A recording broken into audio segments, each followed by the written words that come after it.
Баршаңызға қайырлы күн. Бүгін дайындау барысында көп уақыт қажет етпейтін салатты дайындайтын боламыз. Ол үшін ең алдымен қиярымызды жуып тазалап, дәл видеодағыдай ұзынша етіп турап шығамыз.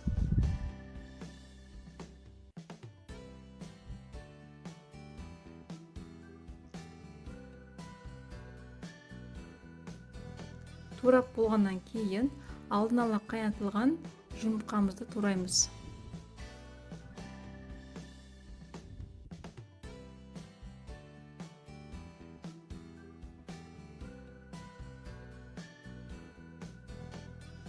Одан кейін тұзды суға қайнатылған піскен, яғни тұзды суға піскен тауық етінің төс етін тураймыз.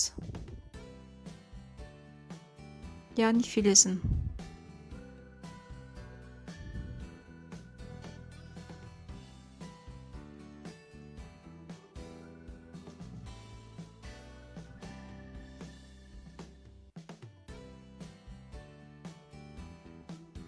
Турап болғаннан кейін консервіленген жүгерімізді саламыз.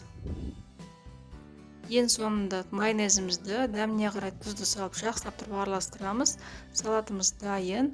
Қалған ыдысымызға салып, столымызға, дастарханымызға қоя берсек болады.